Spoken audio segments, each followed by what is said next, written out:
Well, appreciate everyone watching. Appreciate everyone listening. I know this week we decided to kind of step away from the whole, I guess, gross topics. God, I feel like I've been hit. I feel like I've been in a boxing match.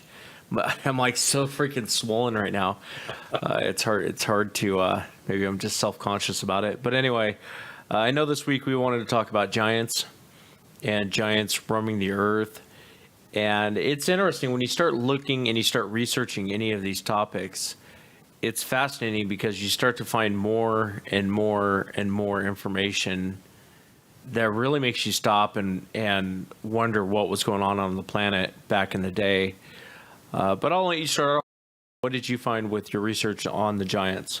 Well, I have to concur with what Wes just said on a lot of this stuff.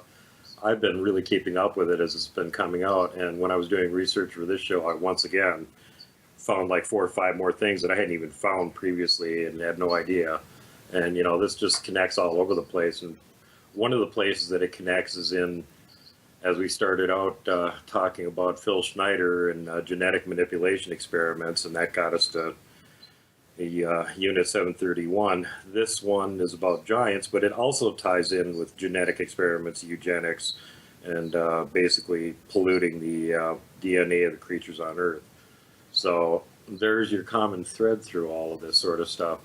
And I think the best way to approach it is to go back to like the earliest sources where they talk about giants, and in this case that would be the Book of Giants, which was recovered just back in the 20th century from the Dead Sea Scrolls. They got scraps of a lot of versions of this thing, but none of them are completely intact, so they got fragments.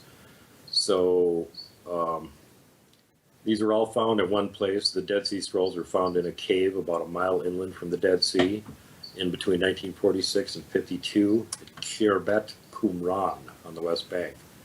There's between 825 and 870 separate scrolls in this find, and like I said, most of them are fragmentary.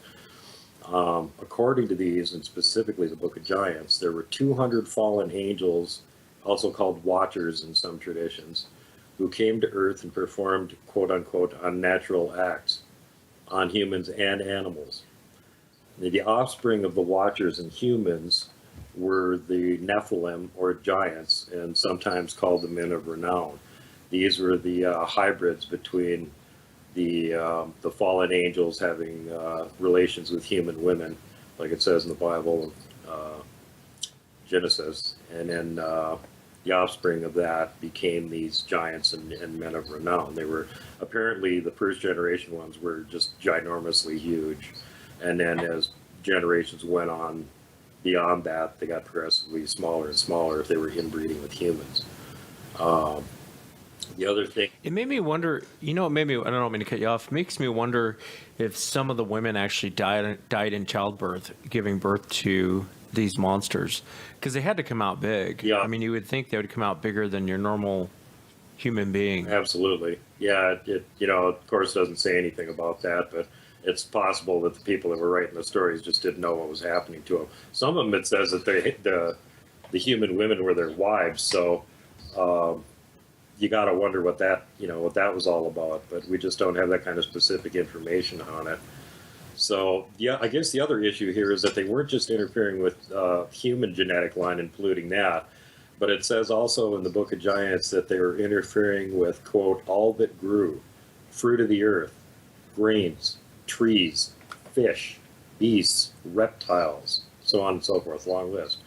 And the outcome of all of this, together with their hybriding of humans, was, of course, violence, perversion, and a brood of monstrous beings, not only giants, but horrific chimeras as well. And this is mentioned in the Bible in Genesis 6:4. And it goes over that again and again in the Book of Giants, where when the giants are having a meeting, it talks about the monsters were there also. Well, the monsters aren't the fallen angels, and they're not the giants. What are they talking about? Yeah, probably some of the freaks of nature that the dragons and all the other weird stuff you hear about. Exactly. If you've got the kind of power to have genetic manipulation, if you've got that kind of science on hand and you want to do things, if you're like 30 feet tall, go ahead, make a monster that's big enough to eat a human. What's it going to do to you? Nothing. Yeah, I think it's interesting too as you look back, and I'm sure you're going to get into some of this, but as you look back historically speaking, I know we talked about Gilgamesh or Nimrod, whatever you guys want to call him. I always wondered for the longest time why the Bible depicted him as, someone God hated, someone God just despised, and it was more than just he was a dick. As you read some of these other literature on him, he was a giant. He was a freak of nature. Yep. And that's why. And it's when I had Gary Wayne on the show, I know some of the people liked that show, some of the people didn't like the show. But for the longest time, I'd always wonder, when you read about God, for instance, in Genesis through the Old Testament, he kind of seems like this old grumpy sociopath, alcoholic. I mean, the worst of the worst, because he just is so angry when they go into the land of Canaan. He says, wipe everyone out, women, children, beasts, wipe them all out. And he is merciless when he does it. And I always wondered for the longest time, God, why was God so merciless? Like Jericho, the people of Jericho were terrified of the Israelites. They wanted nothing to do with the Israelites. And they went in, God went in, and every man, woman, child, beast of the field was wiped out. And so you see these giants appear before the flood and after the flood. But it goes beyond even that. As I was researching this, like the Egyptian and some of the paintings that they have, it's giants building the pyramids. And it's so obvious they're giants because they show normal human beings next to these freaks. And you see it in the Sumerian culture, you see it in the Aztec culture, you see it in the Native American culture, even Wild Bill or Buffalo Bill, William Cody Case, I put it up on the blog. He wrote in his biography about a Native American talking to him about these red-headed giants, how they would run with the buffalo and just scoop them right up in their arms, which sounds crazy until you see the stone carving of Gilgamesh holding a lion in his arms like a little kitten. Yeah. But I didn't mean to go off on a rampage on you. No, you're absolutely right, though. I'm like, giants. Giants are cool. Yeah, that I know the carving that you're talking about, and that is a full-grown lion. You can look at the carving, and it's got a mane on it. It's not some little kitten or something. He's holding a full-grown lion. So yeah, that gives you the proportionate scale. And Gilgamesh and Nimrod, according to historical researchers and archaeologists and whatnot, are starting to think that they were the same person because they're given sort of the same. Uruk was built by Nimrod, well, supposedly also built by Gilgamesh. Babylon, the Tower of Babel, was built by Nimrod, but also supposedly by Gilgamesh. So, there's sort of these people are thinking that they're the same person. And Gilgamesh is also supposed to have been one of those, I think it was a second generation, either first or second generation hybrid with the fallen ones, the Watchers. So he had that same bloodline going on too. Now you're talking about the giants being all over the place. Well, let's go back for a minute now. The giants had polluted the earth with their DNA. They had managed to get their DNA into most of the human bloodlines. They had tampered with all the animals and everything. And some people even think this includes things like dinosaurs not actually being natural animals, but being manipulated by the Nephilim and made into these, giant monsters due to their DNA manipulations. So God says, okay, that's it. The only way I can deal with this is to take the few animals and people that still have, clean DNA with them, put them all on the ark and save them. So Noah, go ahead, make this big ark, take care of this whole project, and then I'm going to flood the world and kill them. Well, meanwhile, on the giant side, according to the Book of Giants, they're actually getting warnings about this. Some of the Titans, which are what they were calling the first generation hybrids, were having dreams and stuff about this. And one of them, one of the Nephilim, named Mahwe, he was a Titan son of Barakel, had a vision of a stone tablet being immersed in water. When it was drawn forth again, all the names on it were gone except 3 names. And this is taken as a prophecy of something bad that was happening. And then another giant, Oya, also had a disturbing dream. This one about tree being uprooted and tipped over, and only 3 of the roots still holding it to the ground. So they decide that they need to get a hold of the most famous prophet and dream interpreter that they can find, who in this case happens to be Enoch, who's the great grandfather of Noah.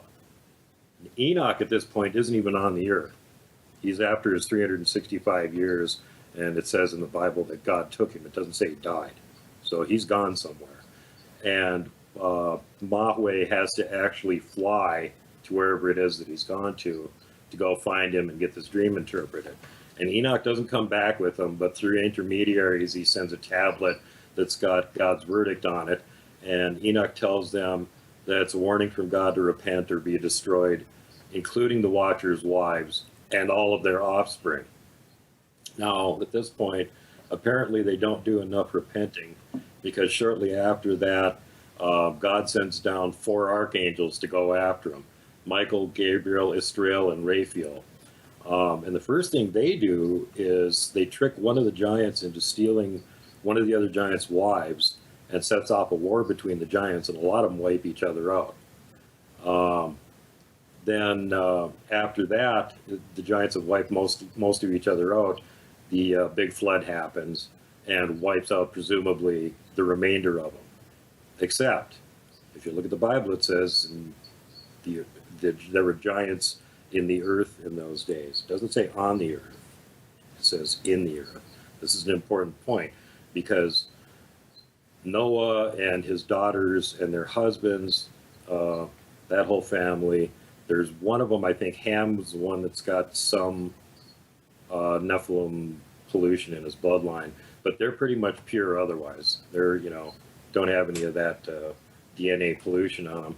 But somehow the giants again appear after the flood, and according to the other apocryphal books, it was Og of Bashan who had survived it somehow. And my guess is by being underground, because giants live in the earth.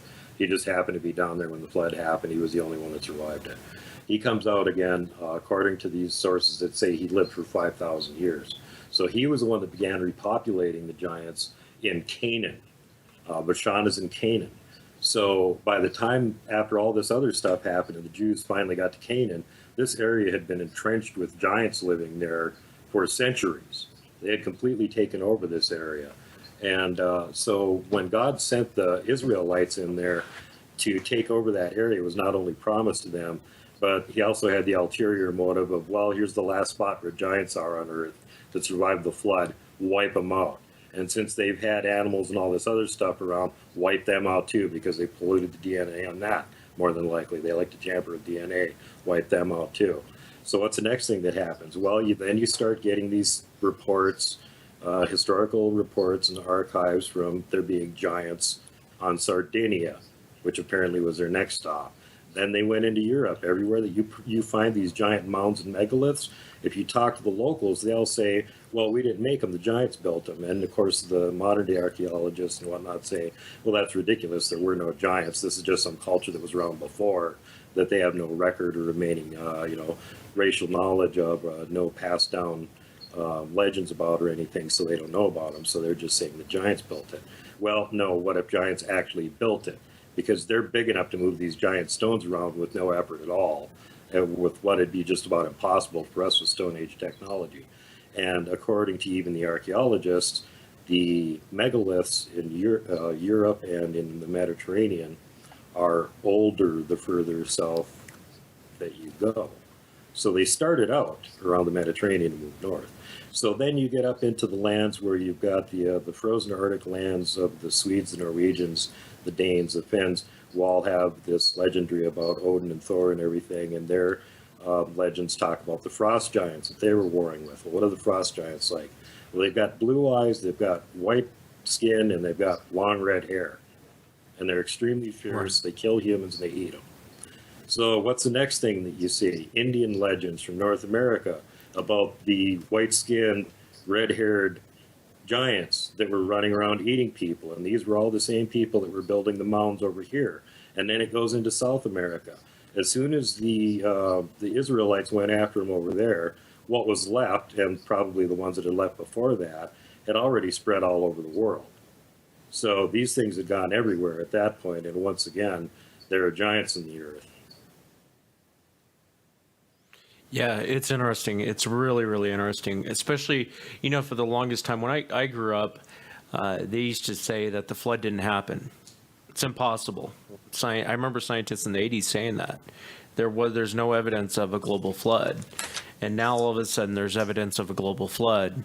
And the same thing with these giants. All of a sudden you start looking at historical accounts, from about 1880 to about 1930 something. There is newspaper articles of people digging up giants, even here in North America, digging them up, farmers digging them up. Yeah. And from about I would say early 40s, somewhere around that time, someone put the kibosh on the whole thing. Either people quit digging them up, or someone was kind of silencing people digging up these giants. But you can read these accounts, account after account after account. And what's interesting is even in the Middle East, you can read accounts of farmers digging up these huge, gigantic bones. Yep. And it's worldwide.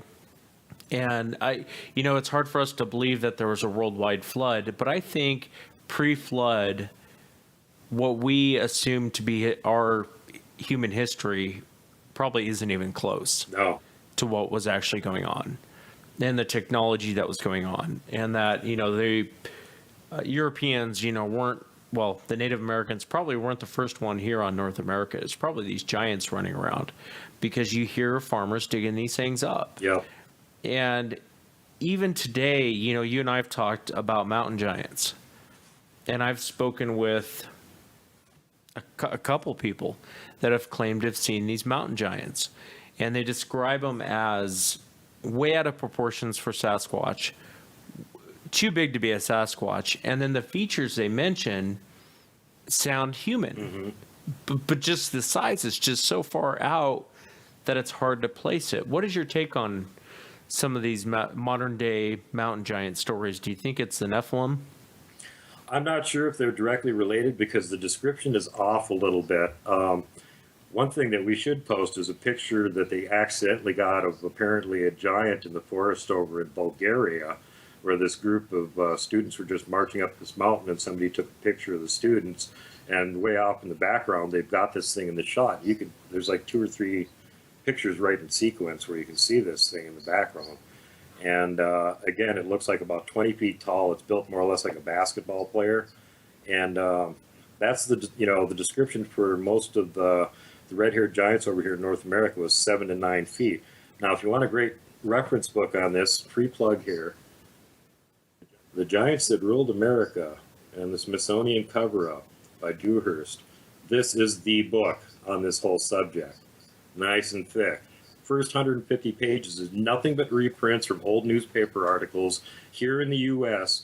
of giant bones being recovered, and the people doing the studies on them, taking measurements of how big they were and where they were found and the whole thing.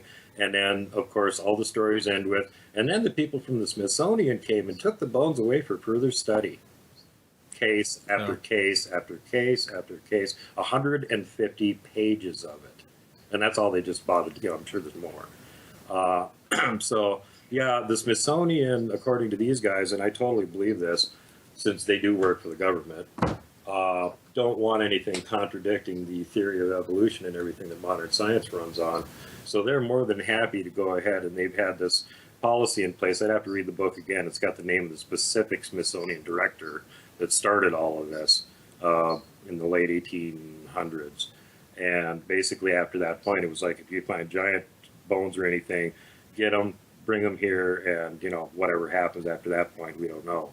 But they're never seen again, and they always say, oh, we lost them, and, or they dumped them in the Atlantic, whatever. It doesn't jive with the story that they want to put out. And that isn't just here in the U.S. That's in lots of other places around the world where they're sort of tied into that whole academic scientific community, because anything, like, oh, you found a giant, you guys are crazy, you're not even scientists, ha, ha, ha.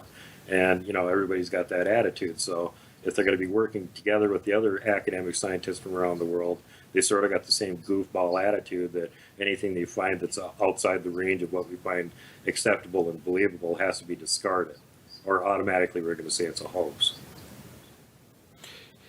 Yeah, I think there is some sort of a cover up going on. It's kind of like, and most people tend to forget this, but before 9/11 happened, what was it, the day before 9/11 happened, they were like, oh, hey, by the way, there's a whole bunch of missing money and we don't know what happened to it. And it was a very large sum of missing money. Yeah.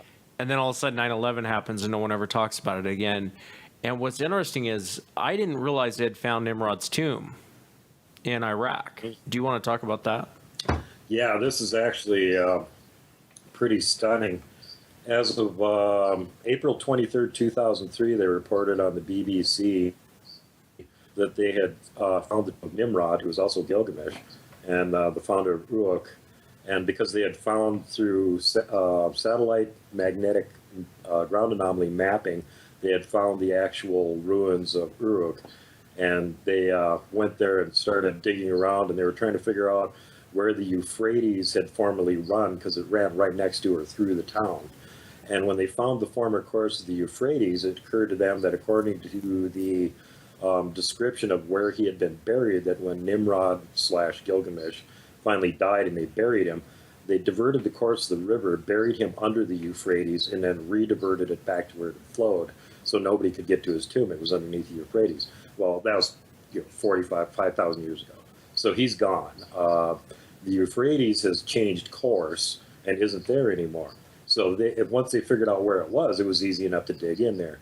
And if I got right here, within 1 month of the time that they dug in there, 2003, a German expedition found it, and John Fassbender of the Bavarian Department of Historical Monuments in Munich is the one that said the tomb matched the description of the last resting place of Gilgamesh. So at this point, now we have to go into some stuff that Steve Quayle likes to talk about. And he claims that part of the reason that we had the Gulf War invasion of Iraq was for a cover story, because the name Iraq, by the way, came from the word Uruk, which was the city that Nimrod / Gilgamesh founded. One of the primary objectives and reasons for us being there is that they had opened up his tomb, and that they figured that he still had some of this ancient technology hidden in his tomb, and also he was the Nephilim giant, so they wanted to get his remains to hide it from the outside world science, and also so they could probably get DNA from it, because that's, first or second generation Nephilim right there. So if, they didn't have giants already available, they can bring them back that way. And the other thing that's kind of hilarious is Bush saying, well, we got to go over into Iraq because there's weapons of mass destruction there. It could be nuclear, biological, or chemical. Yeah, well, it's biological and it's a Nephilim DNA. There's your weapon of mass destruction. Yeah, it's interesting. It makes you wonder what they're going to do with it. We have the technology for DNA, and we've talked about it on past shows. We don't have to go into it again, but the amount of DNA testing they're doing, genetics they're doing, and experiments they're doing, I think would shock most of the general public on what's actually going on. I think a lot of people actually think we're a lot more protected from this than what we actually are. When I was doing research for this, I found out that the U.S. Patent Office has actually issued a patent for creating chimeras. That's right, half human, half animal DNA hybrids. Somebody's got a patent for it. That's public sector, buddy, if they got a patent for it. What is the military and everybody else doing with it? Because they've had it for 30, 40 years at least. Yeah. And, like I said, and that's been protected. Chimeras are protected in Europe right now. Mm-hmm. So it makes you wonder what is going on. It's kind of like that whole Nephilim that was killed in Afghanistan, where the soldiers went in and they kept saying this thing was eating soldiers. Well, they finally chased it to a cave and lit the thing up. And there's several witnesses that saw this thing, mm-hmm. said it was this huge giant that ate people. This is modern day too. This isn't something from biblical records. This just happened, a couple years back, didn't it? Yeah, this is the Afghan war here just recently. Yeah. Yeah. So yeah, I think a lot of things that are hidden in plain sight are sort of, even the people that are like staunchly Christian that know the Bible inside and out, I don't think have a really clear idea of how much talk there is of the giants and the Nephilim bloodlines in there. And I can give you guys an example. There's actually 21 giants are spoken of by name in the Bible, including Og of Bashan. Now his father, Og's father, was named Ogias. And the actual real name of the Book of Giants is, in fact, Book of Ogias. And in the Western English, Ogias has been brought down and translated to us as the word ogre. So technically, for our way of thinking, modern English, it would be direct translation, Book of Ogres. What do ogres do? They're monsters that eat people, okay? King Nimrod, again, is another one of the giants. Now, a lot of this isn't directly in the Bible because they took out some of these books when they made the whole canon back in the 3rd century, with Constantine forcing them to do it. And they left out some of the stuff that relates to giants. So when you read the Bible, you get the names of all these different tribes and peoples that the Israelites were having conflicts with, but you don't realize that some of the stuff behind the conflicts has to do with their bloodline. Let me give you some examples. All of these different tribes and peoples that they mention in the following list all have Nephilim blood in them or are pure-blooded Nephilim, okay? Amalekites, Amorites, Anakims, Ashtathites, Avims, Avites, Canaanites, Caphtorims, Ekronites, Emims, Eshkelonites, Gazathites, Geshurites, Gibeonites, Giblites, Girgashites, Gittits, Hittites, Hivites, Horims, Horites, Jebusites, Cadmonites, Kenites, Kenizzites, Maachinites, Manassites, Nephilim, Perizzites, Philistines, Rephaim, Sidonians, Zamzumins, Zebushites, and Zuzims. That's 35 tribes. So giants are all over the damn place in the Bible if you know what you're looking at.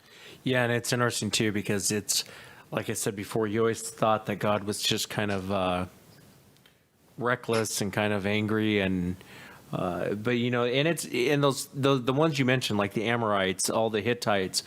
These people just kind of magically show up after the flood. That's the other thing too. Yeah, is everything in the Bible is bloodline based. Enoch, all the way down to Methuselah, all the way to Noah, all the way to Abraham. Everything's bloodline. You can figure out where someone came from, and after the flood, there was no one. It was Noah and his sons. But what's interesting is all these other tribes start showing up. All these other people start showing up. And they never really explain where they came from. And so it makes me wonder, it says in the end of days, it'll be like the days of Noah. It makes me wonder if we're going to start seeing this more and more and more and more. These things start reappearing like they were back in the day. Yeah, genetically created monstrosities. Now, the other thing to think about, too, is that, like you were saying, that's one thing that always kind of threw me, too. In the Old Testament, God's like this big meanie, and then all of a sudden Jesus comes along, and he's a God of love and peace and wants everybody to get along. It's like, what, did he mellow out after he had a kid, or what's going on here? And it's like that had nothing to do with it. He's the same God the whole time. What it was just this bloodline of these monsters that were created by the fallen angels. And the fallen angels, of course, work for the devil, God's enemy. So he doesn't want the devil's people to take over his creation, his world. He's trying to wipe them out. And he was using the Israelites as his instrument for doing that in some of these cases. And, letting them basically work for what they're, here's a beautiful land. Go wipe out these nasty giants. You can have it. We can't fight these guys. We're like the size of crickets compared to them. Don't worry. I'll teach you some good methods of getting rid of them. Whatever. They don't talk about that, but they ended up winning it. But the other thing to think about now is the Tower of Babel. We get back to Nimrod Gilgamesh. Supposedly he's the guy that was building this. They were making this tall tower so that they could ascend unto the heavens and be with God. Well, we know from modern day that if you build really tall towers, God isn't going to come down and smite you. I mean, when we built the Twin Towers in New York, God didn't have like a hissy fit and come down and throw a lightning bolt at him. So it didn't have anything to do with the height of the building. What I think they were actually talking about here is that, again, there was this fallen angel technology involved, and they were making some kind of a Stargate inside of this huge building so that they could go to different places that God didn't want them going to. And so that's why he came down and went, well, that's it for that experiment. We're going to make the tower fall down. We're going to make everybody have different languages, so they all go wander around somewhere else and don't talk to each other and organize anymore, because they're just getting to be too much of a problem here. And, again, one of the reasons for wiping out the giants. It's interesting that I know that sounds like crazy talk to a lot of people, but if you read like the Book of Enoch, what was interesting about the Book of Enoch, and they don't even really explain it that well in the Book of Enoch, but the fallen angels go back to Enoch and they say, hey, for some reason God seems to like you. Can you go before God? And right. They want him to intercede on their behalf. Yeah, they know he's grease the wheels. Yeah, they know he's like really tight with God. They're like, like that. But what's interesting is there was somewhere in that conversation he was having with these fallen angels, and he was saying, "How can I go before God?" And they were saying, "We'll show you how to go before God." And he ended up before God. He ended up, I think, somewhere in the Book of Enoch. He's somewhere in heaven. And they don't really explain how he gets there, but, an angel comes to him and was like, what are you doing here? You shouldn't be here. And he has to speak to God. And so it makes you wonder if there were, I think all these stories, and I hate to go too much into the Bible because I know some people really curse that, but like the book of Adam and Eve, it's very, very fascinating to read the book of Adam and Eve. The whole story. They talk about this light being on their body like clothes. So the whole Stargate stuff, I don't think that it's with that technology. I hate to sound like Matthew Johnson, but I think when you start getting wrapped up with these fallen angels and you start getting wrapped up with these evil entities, they have power and they have technology based way beyond anything and we could imagine. Right. And that's why I think the pre-flood world was a very technology advanced world. You're right. There's no reason for God to destroy. What was it Nimrod was building? The Tower of Babel. Yeah. There was no reason for it. But all of a sudden he wipes it out. And the one thing he said that always stuck with me is if you read in the Bible, and also Sumerian texts talk about it too as well, God said there's nothing they couldn't accomplish. Yeah, once they got a Stargate, they can pretty much go anywhere and gather up any technology and cause any kind of problem. Right, and that always stuck with me. There's nothing they can't accomplish. Well, what is he talking about there? What do you mean there's nothing they can't accomplish? So it makes you wonder what technology they have. There's so much of this stuff that they just go right over it so fast, like where it talks about the one passage about giants in Genesis, and then that's pretty much it. There's some little passages after that. I mean, if you guys want to go actually try and find them, 2 Samuel 21, Genesis 6, 1 Chronicles 20, Deuteronomy 1:28. I mean, there's some of the places in the Bible where they mention giants, but it's like they don't go in depth on some of this stuff. And if you read some of the apocryphal books that were included in the canon, all these books tie together. They've all got a little piece of the story in it. Like you're talking about Enoch somehow getting in front of God. Well, if you read the Book of Giants, Mahweh went to find Enoch and said, please intercede, go talk to God, see what's going on. And again, like you said in the Book of Enoch, he goes, I don't know how to get there. How do I go talk to God? Oh, I'll show you. Well, yeah, he flew there with them, basically, took him there. And that's why the angel said, what are you doing here? How'd you get here? Yeah. And it's just that the whole thing fascinates me, and the whole story of the giants fascinate me, and today we call it ancient aliens, or if you ever watch the History Channel, they call it ancient aliens. I guess it's more of a new age term, or for people who don't read the Bible or take the time to read any of these other books, it's easier to say, well, it's aliens. But you're right, and even in the Bible, it mentions by name, like the Book of Jasper. Or the book of there's another one they mention, but there's stuff taken out of all these apocryphal books that are actually in the Bible. And if people get a chance, read the Book of Enoch. It's probably one of the most fascinating books I've ever read, because he describes, I think there's a reason why they didn't include it in the Bible, and the reason is this: names are very important in the Bible, if you notice that. When they mention someone by name, it's of great importance that they're mentioning that name. In the book of Enoch, he names off the fallen angels. And I think that's why it wasn't included in the original canons, because names are important. They, you don't want to make them infamous. You don't want to make them famous. You know what I mean?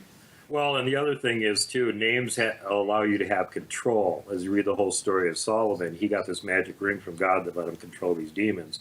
So as soon as he found out what their names were and what the specifics on the summoning conjuration of them were, he could call these things up and command them to do things, which, according to the story, he did, to build temples and all sorts of things. He just made them do the dirty work.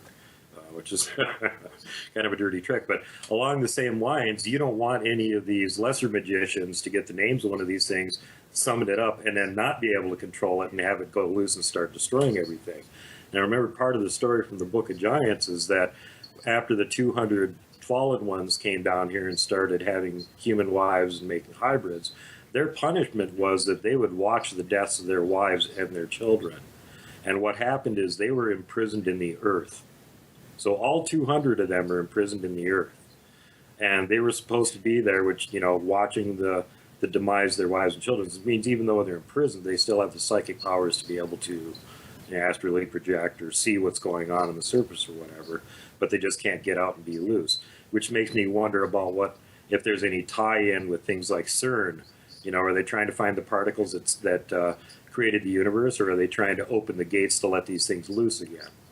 There's some people that do stuff on that too, and that's another really creepy conspiracy. Well, the interesting part about the Book of Giants, or with the whole story, is they were bound to the earth for 70 generations. Right. And what the heck does that mean? And then they'd be let loose. And what's the 70 generations mean? And the other thing that ties into it is the deep underground bases we were talking about, or what was going on in Antarctica, when they went and did the expedition. That was just on the History Channel the other day when you and I were talking about Antarctica.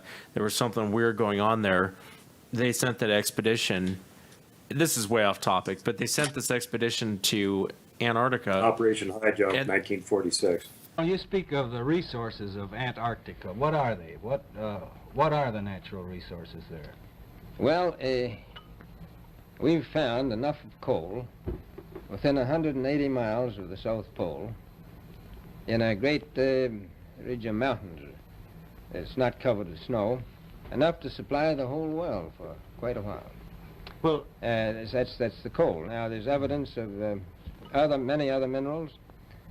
We are pretty sure there's oil. Now, that coal shows the bottom of the world. Now, by far the coldest spot in the world. Where that coal is gets 100 below zero in the winter. Well, it was once tropical. So we think there's oil there, and there's evidence, probably uranium there. are there that many expeditions now there or en route there? Well, as I said, it's the most peaceful place in the world, but I don't think it will be for long because of this intense interest on the part of other nations and this nation. Our distinguished guest was Admiral Richard E. Byrd. Why did the Allies under Admiral Byrd mount an invasion of the Antarctic? Having seen the film that was made in 1947 with Admiral Byrd and Admiral Wood, I had the opportunity to actually see portions of this film, and what struck me was the fact that there was a significant military contingent that went down to Antarctica with Admiral Byrd. Why was it necessary to bring some 4,000 soldiers, a battleship, an aircraft carrier, and a support team to go into an area that was purely a geological/geophysical exploration? Clearly there were other unknown factors there, and it was up to the Americans to see if they could acquire this missing technology. That is one scenario. After a few days, however, and the loss of an undisclosed number of aircraft, the operation was abruptly terminated. What happened? What mysterious opponent could have repelled the Allied invasion so quickly and decisively? Could it have been the few remaining members of the German armed forces? It is clear that under the structures of ice there are many layers of civilization, suggesting at one earlier point of time when the conditions of the South Pole were different. Clearly, there was some type of civilization there. This, of course, is assuming that the shell of the Earth had a different north and south magnetic pole. And with the shifting of the pole, this region became suddenly very, very frigid. And thus, we do not see any evidences on the surface of these so-called earlier conditions of intelligence. However, I believe with the further exploration of the documents that both Admiral Byrd brought to the attention of the world after World War II, and the Brazilian Navy uncovered in 1961 with its subpole expedition, that extraterrestrial intelligence is also operated out of the area of the South Pole. They had a naval armada of 5,000 men, including Australians and British, and Australian and British ships. They also had Admiral Nimitz, and the overall commander was Admiral Byrd, who was a polar expert. Why do you send something like that to the South Pole to do, an expedition? Yeah. Biggest expedition ever mounted to the South Pole, and it's all naval military. What? What worries me, though, is when you start reading, like, the Phil Snyder stories. They're going down how many miles into the earth and running into these weird beings. It ties back and makes you wonder if they're running into the stuff pre-Noah. Mm-hmm. Yep. Yeah, and then there's other weird tie-ins with that, too. I was just looking at a video the other day where they've been doing subsurface satellite imaging of the actual land underneath the giant ice cap in Antarctica, and taking a look at what's underneath it. And they're finding structures there. And this is like under 1.5 miles, 2 miles of ice. So either that was actually there before this whole ice sheet came and covered up the area, which according to modern science is ridiculous and impossible. But there it is. So either they're completely wrong about how old Antarctica is and how long it's been covered with ice, or somebody else has gotten underneath the ice and made a civilization underneath there, which ties in with the whole weird story of Base 211 at the South Pole and Admiral Dönitz of the German Navy crowing about them having actually built an impregnable fortress for the Fuhrer in a Shangri-La where no one can get to them. There you go. Yeah. And one of the things that really got me is they were showing these subsurface scans, and I'm looking at them and I'm going, oh my God, that's a swastika. There's a perfect swastika there. Really? Yep. That's interesting. It's creepy, man.